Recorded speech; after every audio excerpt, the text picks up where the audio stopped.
오늘 제목은 예수님이 받으신 시험입니다. 예수님이 받으신 시험.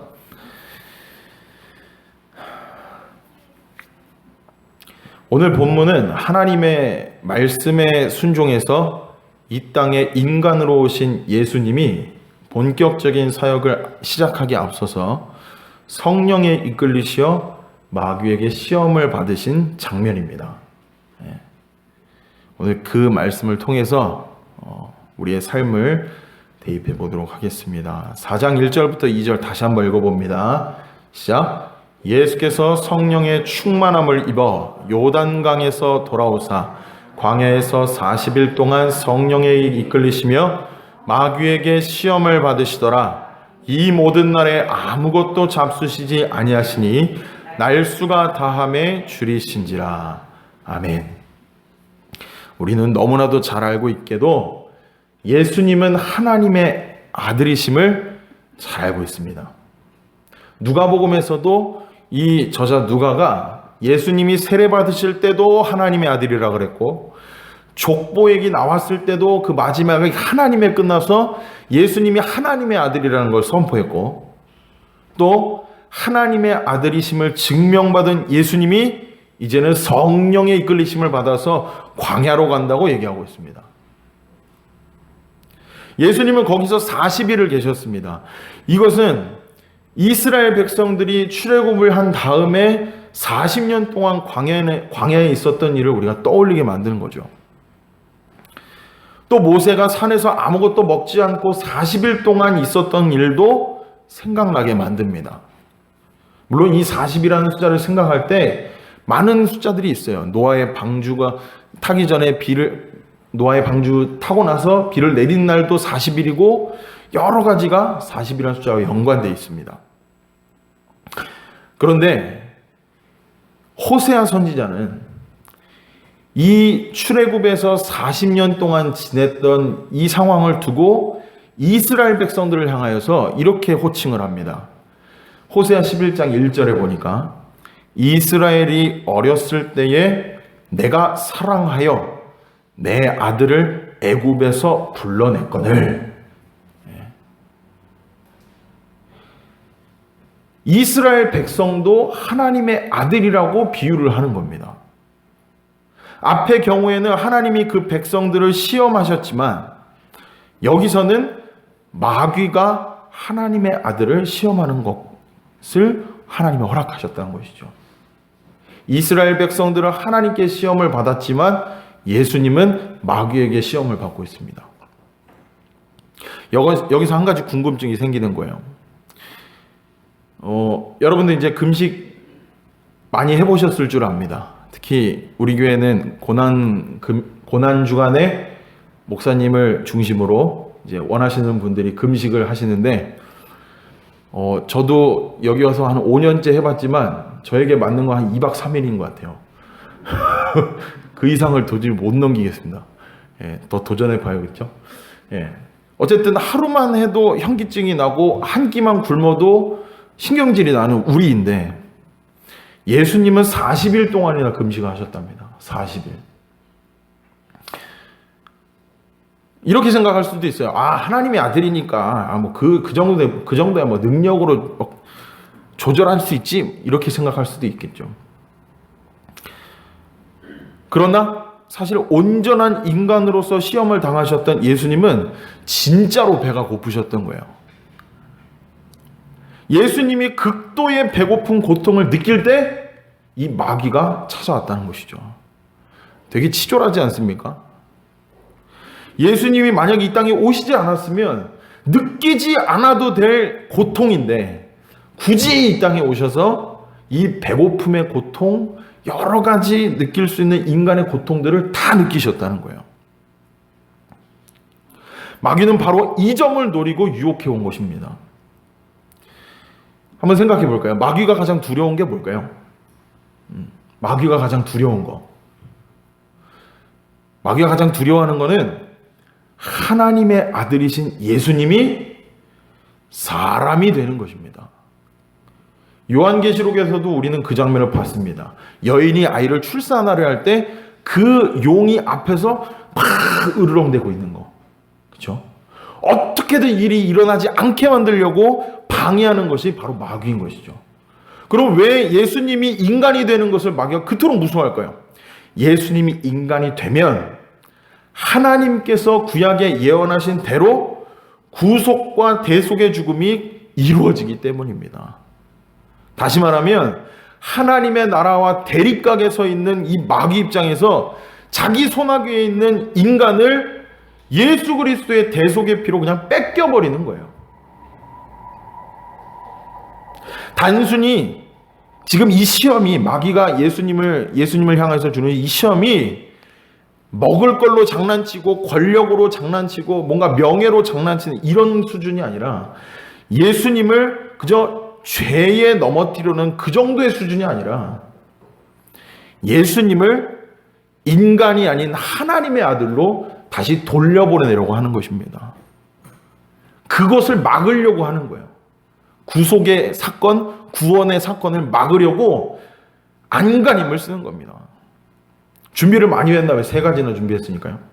자, 우리 3절을 읽어봅니다. 마귀가 어떤 생각으로 예수님을 시험했는지 3절 읽어봅니다. 시작. 마귀가 이르되 네가 만일 하나님의 아들이어든 이 돌들에게 명하여 떡이 되게 하라. 이렇게 시험을 합니다. 첫 번째. 마귀는 이미 예수님이 하나님의 아들이라는 거 알고 있어요. 이렇게 말하는 겁니다. 예수, 당신은 하나님의 아들이잖아. 능력이나 한번 보여보시지. 네. 다르게 말하면 이 말은 뭐냐면 예수, 일 복잡하게 만들지 말고 인생 좀 편하게 살자. 이렇게 얘기하는 거랑 똑같습니다. 예수님이 이 땅에 오셔서 인간이 되는 순간 마귀는 복잡해지는 거예요. 그동안 편안하게 지내었던 것이 이제 뒤엎어지는 것이기 때문에 마귀는 복잡해지는 겁니다. 그래서 마귀는 전략을 세웠는데 그게 뭐냐면 쉬운 길을 택하게 만든다는 것이죠. 쉬운 길을 택하게 만든다. 하나님이신 예수님이 인간이 되심은 모든 것을 포기하는 길인데 마귀는 그 지점을 파고들어서 그냥 지금 이대로 가자. 바꾸지 말고 그냥 가자. 계속 유혹하고 있는 것입니다. 그러나 예수님은 온전한 인간의 모습으로 이 시험을 이겨내셨다는 거예요. 여기 우리 소망이 있습니다. 하나님의 능력으로 뭔가 막 장풍 쏴서 뭔가 막 일으켜서 한 게 아니라 인간의 모습으로 아주 평범한 모습으로 이 시험을 이겨내셨다는 거예요. 뭐냐면 말씀으로 이기셨다는 겁니다. 자, 4절도 우리 읽어봅니다. 4절 시작. 예수께서 대답하시되 기록된 바 사람이 떡으로만 살 것이 아니라 하였느니라. 아멘. 여기서 먼저 보아야 될 단어는 사람이 떡으로만 살 것이 아니라 라고 했습니다. 왜 굳이 이 말씀 하셨을까요? 지금 예수님의 위치 그리고 예수님의 지금 현 상태가 하나님이 아니라는 겁니다. 하나님 다 빼고 인간의 모습으로 지금 내가 시험을 참여하고 있다라는 것을 보여주고 계신 것이죠. 그리고 우리가 이 말씀이 신명기 8장 3절의 말씀인데 이 뒤에 말씀은 이제 그 원래 구절에서 뭐라고 나오냐면 그 뒤에 여호와의 입에서 나오는 모든 말씀으로 사는 줄을 네가 알게 하려 하심이라 이렇게 말씀했습니다. 여호와의 입에서 나오는 모든 말씀으로 산대요. 근데 이 말씀이라는 것은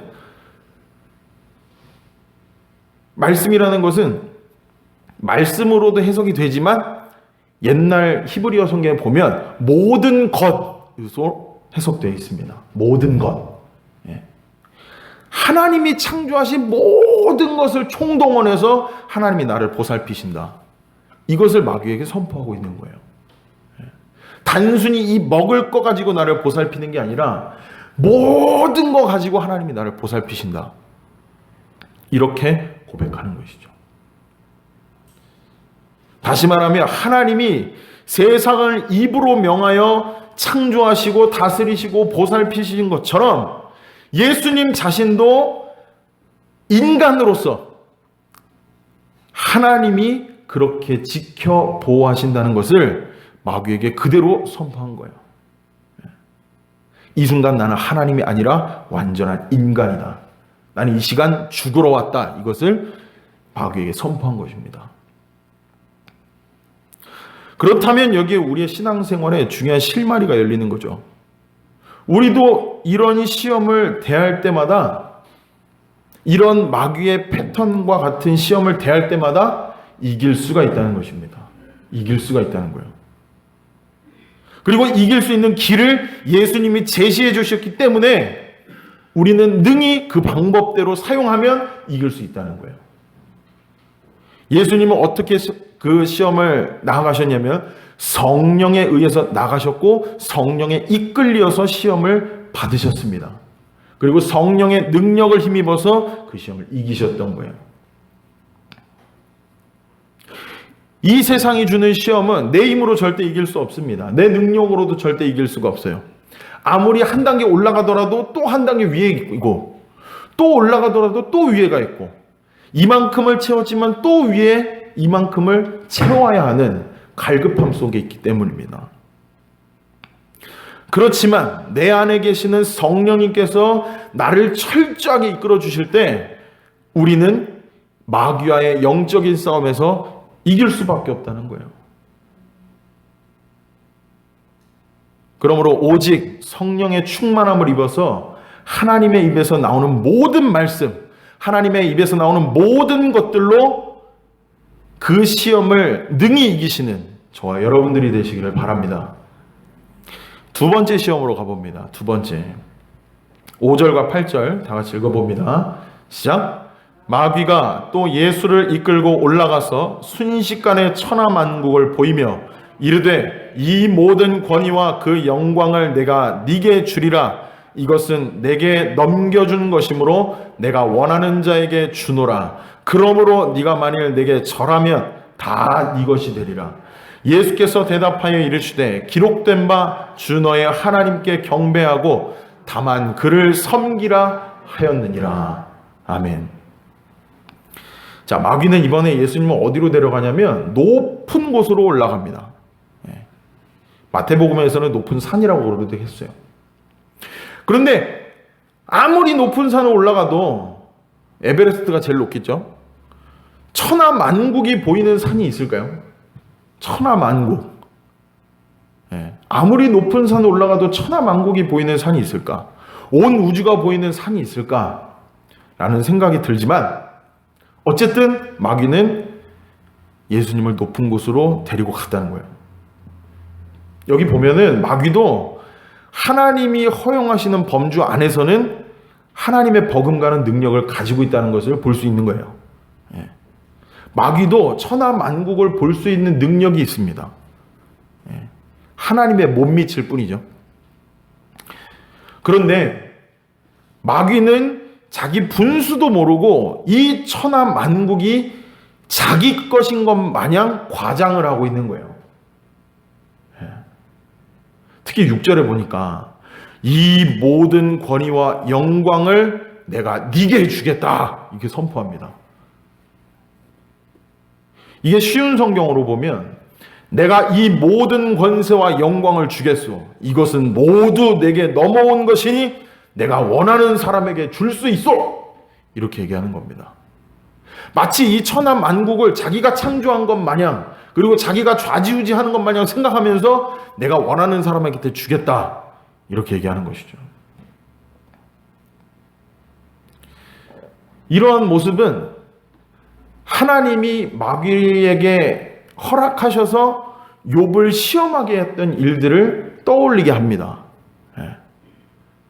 욥이 엄청난 고난을 당했죠. 피부병도 당했죠. 자식들 다 죽었죠. 가축들 다 죽었죠. 재산 다 날렸죠. 그런데 마귀가 욥을 시험할 수 있었던 것은 하나님이 허용하신 선 안에서였다는 거예요. 마귀도 이 욥의 생명은 함부로 건들지 못했다는 것이죠. 왜냐하면 하나님이 허락하시지 않았으니까요. 그런데 오늘 본문에서의 마귀의 모습을 보니까 교만하기 그지없는 거예요.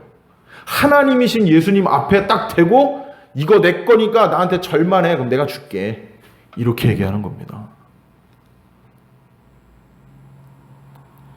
다시 말하면 고난과 시험에 대한 실질적인 권위마저도 하나님께 있는 것인데 마귀는 그 권한까지도 자기에게 있는 것처럼 떠벌리고 단다는 것이죠. 굉장히 교만을 떠는 것입니다. 그럼 또 여기서 궁금증이 생기는 거예요. 왜 이게 예수님에게 시험이 됐을까? 오히려 어떻게 보면 되게 쉬울 것 같은데 왜 이게 예수님에게는 시험이 됐을까? 예수님이 가장 두려워하시는 것은 하나님과 떨어지는 겁니다. 하나님과 단절되는 거. 그렇죠? 예수님이 겟세마네 동산에서 기도하실 때도 이 두려움을 크게 드러내셨어요. 단지 육체적인 고통이 두려운 게 아니라 잠시라도 하나님과 떨어져 있는 것 자체가 두려운 거였다는 겁니다. 근데 그럼에도 불구하고 예수님은 묵묵히 순종해서 십자가로 나오셨다는 것이죠. 왜냐하면 예수님이 이 땅에 오신 목적이 하나님 아버지의 뜻을 받들어서 순종하고 아버지만 섬기기 위해서 오신 거였기 때문이에요. 그리고 그 하나님의 뜻이 뭐였냐면 하나님이 세상을 이처럼 사랑하사 독생자를 주셨으니 이는 그를 믿는 자마다 멸망치 않고 영생을 얻게 하려 하심이라. 한 영혼이라도 얻게 하시려고. 그것 때문에 예수님이 이 땅에 오시고 십자가에 못 박혀 죽으신 겁니다.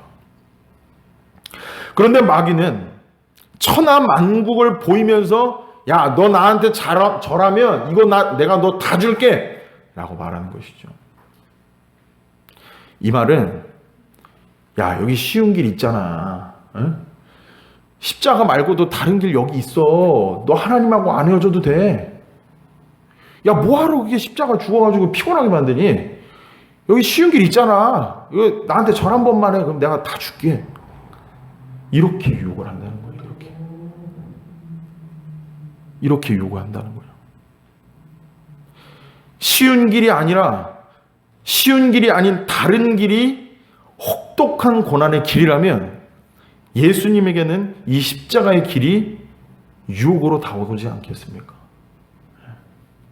피하고 싶었던 것이죠. 피하고 싶었던 거. 그 마음을 마귀가 너무 잘 알고 있었던 거예요. 하나님하고 단절되는 그 두려움을 마귀가 너무 잘 알고 있으니까 야, 너 십자가 안 져도 돼. 나한테 절 한 번만 하면 이거 너 다 줄게. 여기서 또 마귀의 노림수가 있는 거예요. 자기가 하나님이 되는 것이 바로 마귀의 노림수입니다. 마귀는 모든 인류를 이렇게 만들려고 했어요. 자기 발 아래 눕히려고. 아담 때부터 그랬습니다. 하나님이 아담을 창조하시고 그에게 통치할 수 있는 권한을 주셨어요. 그죠? 그러나 아담은 이 사단의 말을 듣고 불순종해서 하나님이 주신 통치권을 잃어버렸습니다. 그리하여 마귀가 이 세상의 신 또는 이 세상의 임금이 되어서 이 세상의 창조주로서 우주의 진정한 통치자이신 하나님께 대항하게 된 것이죠. 자기가 이 땅의 왕이라는 거예요. 어떻게든 마귀는 자기가 하나님과 동등한 자리에 앉으려고 합니다. 동시에 우리도 하나님께 경배하는 자리에서 떼놓게 만들려고 하는 것이죠. 바로 마귀 자신에게 경배하도록 하려는 것입니다. 이러한 문제, 이러한 유혹들은 우리 주변에 너무나도 많습니다. 너무나도 많습니다. 은사를 받은 사람들이 하나님께 은사를 받았다면서 을쓰대고 여기저기 치료하러 다니면서 예수님의 이름을 선포하는 것 같지만 결국에는 자기를 드러낸 의가 너무나도 많은 것을 우리는 너무 많이 봤습니다. 그렇죠? 교회에서 방언받은 자들은 방언받지 않은 사람들에게 그것도 못 받았냐며 멸시를 하기도 하고 그것이 마치 권력인 것 마냥 그렇게 만드는 것이죠. 교회 안에서 예수님이 머리가 아니라 자기가 머리가 되도록 만드는 것이 바로 사단의 전략이라는 것입니다. 여기서 또 한 가지 사단의 전략은 이거예요. 사단이 말한 내게 절하면이라는 것입니다. 절하면. 예수님은 주 너의 하나님께 경배하고 다만 그를 섬기라 이렇게 선포했습니다. 여기서 경배하다는 말은 단회적으로 끝나는 게 아닌 거예요. 계속 섬기는 겁니다.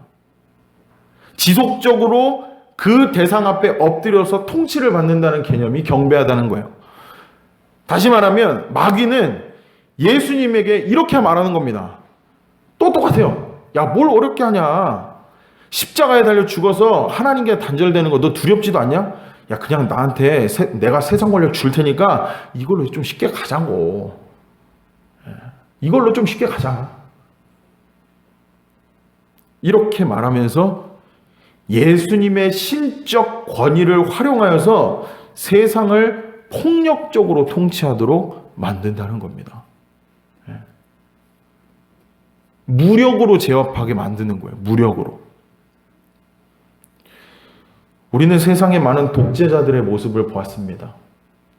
나치의 히틀러나 북한의 김일성, 김정일, 김정은, 이러한 독재자들은 하나님의 이름과 이 교회를 교묘하게 이용해서 세상 권력을 취하려는 자들이었어요. 나치의 히틀러도 그 당시에 기독교와 많이 결탁해서 자기를 마치 하나님인 것처럼 만들었고, 김정일, 김정은, 김일성 다 똑같습니다. 북한 사람들이 놀란다고 해요. 거기에도 10계명이 있는데 우리나라에 탈북민들이 와서 놀라는 것이 성경에 똑같이 10계명이 있다는 것이죠. 토시만 바꿨습니다. 김일성을 위하여서, 김정을 위하여서.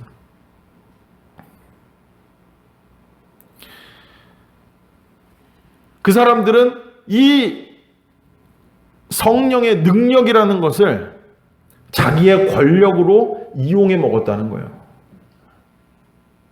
예수님도 똑같습니다. 하나님의 아들로서 그러한 능력을 충분하게 가지신 분이에요. 한순간에 마귀를 싹 다 엎어버리고 이 세상을 구원하시는 능력이 분명히 있으신 분입니다. 그런데 예수님은 그것도 모두 거부하시고 오직 하나님의 말씀대로 고난의 종으로서의 길을 가기로 결단하신 것입니다. 그렇게 해야만 우리를 구원하실 수 있기 때문이에요. 그렇게 해야만.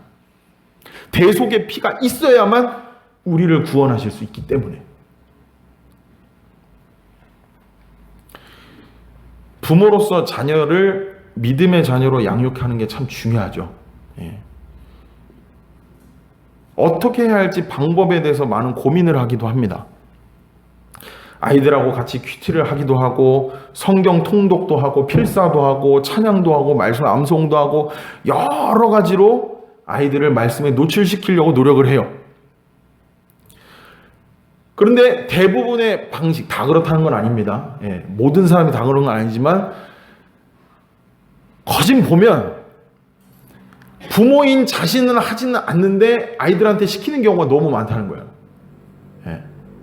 자기는 찬양 부르지도 않으면서 아기한테는 찬양 틀어놓고 야 찬양 불러 이렇게 만들고, 자신은 말씀 읽지도 않으면서 아이한테 말씀 펴놓고 너 안 읽어? 너 오늘 분량 읽어.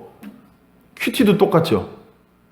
나는 큐티 한 4, 5일씩 빼먹는데 자녀가 하루라도 빼먹으면 이놈 새끼 또 빼먹었어.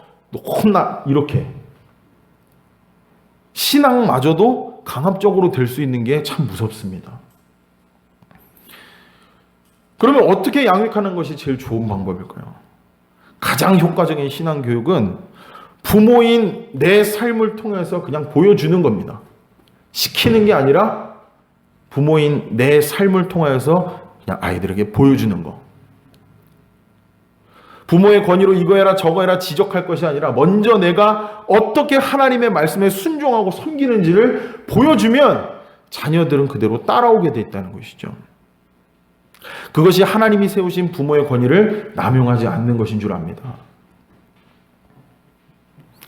예수님은 이 땅에서의 모든 삶을 하나님의 말씀에 순종하는 것에 올인하셨습니다. 그 삶을 통해서 온전한 하나님의 자녀로서의 모습이 무엇인지를 우리에게 보여주셨다는 거예요. 그게 뭡니까? 죽기까지 순종하는 거예요. 죽기까지 순종하는 거. 다른 사람을 위해서 죽기까지 순종하는 것. 이것이 우리에게 보여주신 예수님의 순종이십니다. 그리고 다른 것을 바라보지 않고 오직 하나님만 바라보셨어요. 하나님의 말씀만 바라보고 하나님의 말씀만 죽기까지 어떻게든 해보려고 하시는 그 모습. 그것이 예수님이 우리에게 보여주신 순종의 길입니다. 이제 세 번째 시험으로 넘어가 봅니다. 우리 4장 9절부터 13절 읽겠습니다. 4장 9절부터 13절 시작. 또 이끌고 예루살렘으로 가서 성전 꼭대기에 세우고 이르되 네가 만일 하나님의 아들이어든 여기서 뛰어내리라. 기록되었으되 하나님이 너를 위하여 그 사자들을 명하사 너를 지키게 하시리라 하였고 또한 그들이 손으로 너를 받들어 네 발이 돌에 부딪히지 않게 하시리라 하였느니라. 예수께서 대답하여 이르시되 주 너의 하나님을 시험하지 말라 하였느니라. 마귀가 모든 시험을 다 한 후에 얼마 동안 떠나니라. 자, 마귀가 시험을 펼치는 세 번째 장소는 이제 하나님의 임재와 보호를 상징했던 예루살렘 성전입니다. 마귀는 하나님의 아들이신 예수님께 하나님이 보호하신다는 것을 믿고 너 이제 높은 곳에 한번 뛰어내려 봐라. 이렇게 얘기를 하는 것이죠. 이미 두 번째 시험에서 실패했던 마귀는 이제 새로운 전략을 씁니다. 바로 말씀을 인용하는 거예요. 시편 91편 11절 12절 말씀을 인용하면서 예수님을 말씀으로 이겨보려고 달라드는 겁니다. 예. 사탄은 말씀을 들이밀면서 이렇게 얘기하는 거예요. 야, 봐. 네가 그렇게 좋아하는 성경에 이렇게 기록되어 있잖아. 이대로 지켜. 이렇게 얘기하는 겁니다. 그렇죠? 10절과 11절에 보니까 이렇게 기록되어 있어요. 하나님이 너를 위하여 그 사자들을 명하사 너를 지키게 하시리라. 떨어져도 하나님의 사자들이 보호할 거래요. 또 그들이 손으로 너를 받들어 네 발이 돌에 부딪히지 않게 하시리라. 예. 물론 이 말씀이 너무나도 은혜로운 말씀입니다. 하나님을 믿는 자들은 어떤 거 하나도 상하게 하지 않는다는 하나님의 보호하심을 그대로 드러낸 너무나도 은혜로운 말씀이죠. 근데 여기서는 마귀가 조롱하는 뜻에서 이렇게 인용했다는 거예요. 마귀도 말씀을 진짜 잘 알고 있다는 것이죠. 진짜 교묘하죠. 그렇다면 여기서 마귀의 의도는 뭘까요? 만약에 실제로 예수님을 성전에 데리고 가서 많은 사람들이 보는 앞에서 그 예수님을 성전 꼭대기에서 떨어뜨렸다, 마귀가. 그리고 그 사람들이 보는 앞에서 하나님이 그를 받쳐주셨다. 그러면 어떻게 될까요? 그야말로 그 순간부터 스타가 되는 겁니다. 예수님 진짜 유명해지는 거예요. 우리를 구원한 진정한 메시아가 막 갑자기 짜란 하고 등장했다는 것에 막 사람들이 열광하는 것이죠. 이전의 시험과 마찬가지로 마귀는 예수님을 단번에 그냥 메시아로 만들려는 그러한 수작을 부리고 있는 것입니다. 과정 생략하고 다이렉트로 메시아 세우려고 하는 마귀의 전략. 이것이 바로 마귀가 예수님을 권력지향적인 메시아로 만들려는 유혹이라는 것을 우리가 알 수 있는 것이죠. 하지만 예수님의 대답은 똑같습니다. 주 너의 하나님을 시험하지 말라. 군말하지 않고 딱 한마디로 끝내시죠.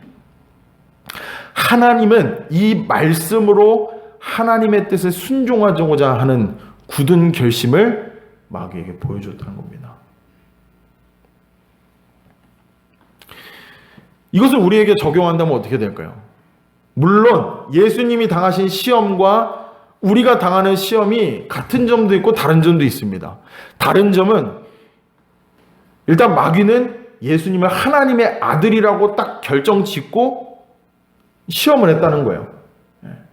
죄에 넘어뜨리려는 의도가 아니라 인간이 되지 못하도록 하기 위한 의도, 이거였다는 것이고, 그게 우리랑 다른 점이죠.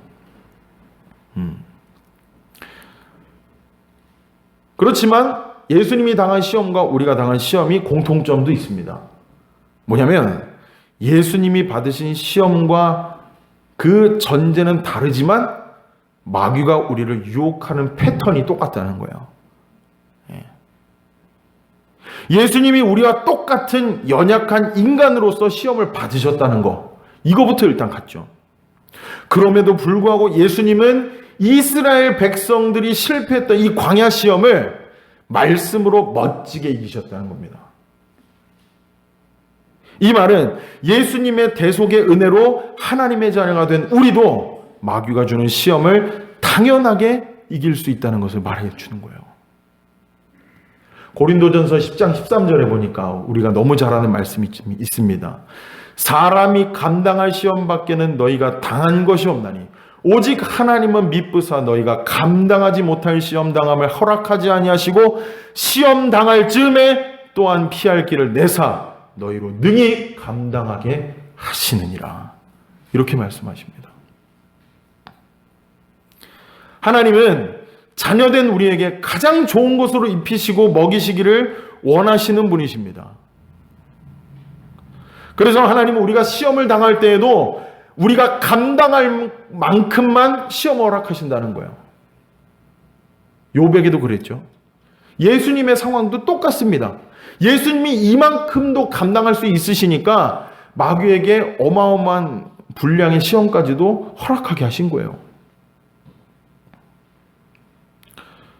그런데 그럴 때마다 마귀는 자꾸 쉬운 길로 가라고 유혹하는 것이죠.